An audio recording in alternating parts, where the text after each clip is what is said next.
جی ګرانو مینوالو السلام علیکم. زه یم شیراز او دا وخت په کانجو چوک کې موجود یم چې دلته کې د ګیس پایپ لاین کومه کودایي شروع ده د هغې د لاسه دلته کې مختلف د ټریفک حادثې رالې چې پای کې ډېر زیات اکسیډنټونه وشو، موټرسایکل والته ډېر زیاتې حادثې رالې او دلته کې چې دا پیدل کم خلک ګرځي نو دوی ته هم ډېر زیات مشکلات دي. دلته کې زموږ سره څه کسان موجود دي چې هغوی لګیا دي په خپل دوکانونو مخه ځان ته په خپله باندې صحیح کوي او په خپل لګیا دي چې یاره زموږ د دوکانونو دا مخه صفا شي. د دوی سره خبرې اترې کوو چې یاره دا کودایي کله شوې ده او دوی ته د دې کودایي نه څونه تکلیف دی. جی راځئ د دې ماما سره خبرې کوو.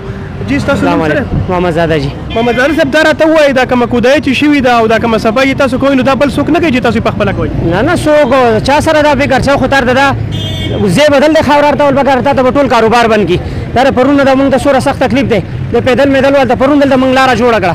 څوک چې کودایي کوي په ایماندارۍ کې هغو ته دا احساس ومي چې بهی دلته پیدل خلک ځي دا دوکانداران دي دوی د روزۍ مسله ده. موږ روزانه ګټو روزانه خورو دا یو ورځ زموږ کاروبار بند شي که نه نو موږ له څوک کور ته خو نه راځي چې موږ له راکوي. دا اوس په خپله باندې لګیا صفایي کوو خپله لار کولاو ځان ته څوک دغه والا نشته چې هلکه څوک ورته دوره وایي چې بهی تاسو په احتیاط باندې هغه چې زر در زره به او ټپې صحیح کړي برابر خاورې اخوا دېخوا ټولې پرېښودي دا اوس وګورئ دا اوس دا محکمه نشي راتلی چې یو ښکار کوي بله دې پکې وکړي صرف دې پیپ ته اشاره ده. جی ستاسو نوم سره؟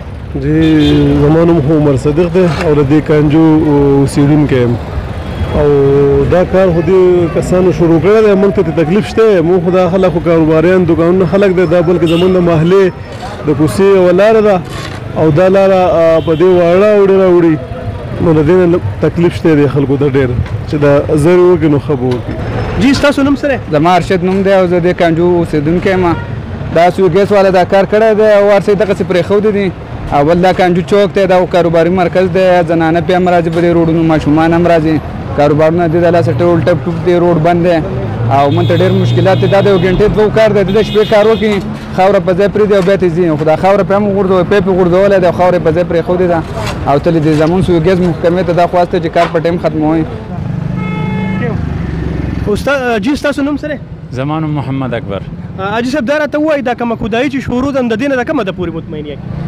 نو مطمئن خو یو ډېره خو صرف دغه یو خبره ده چې دغه ټریفک او د دې عوامو دپاره ډېر تکلیف دی نو دا چې زر تر زره وشي او عمله چې کوم دی په دې باندې لاس اخلاص وکړي نو دا به ډېره کامیابي ځکه چې په دې ټریفک کې او بیماران او ماشومانان او زه په خپله اوس په دې ځای کې دغه یم پساو یم نو لکه د دې اسپتالونو او د دې تکلیفات د عوامو ډېر زیات دي نو موږ ریکویسټ په دې عملي نه دا کوو چې لکه ډېر زر او لاس اخلاص پکې وشي نو لکه ډېر ښه به نور خو مطمئن خو خامخا یو زموږ ترقۍ یو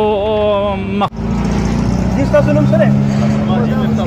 مفتاحالدین صاحب دا راته ووایئ په دې کانجو کې چې دا کومه کودایي شروع ده یاره دا ښه اقدام دی او که نه دی او د دې نه د کومه ده پورې مطمئن یې؟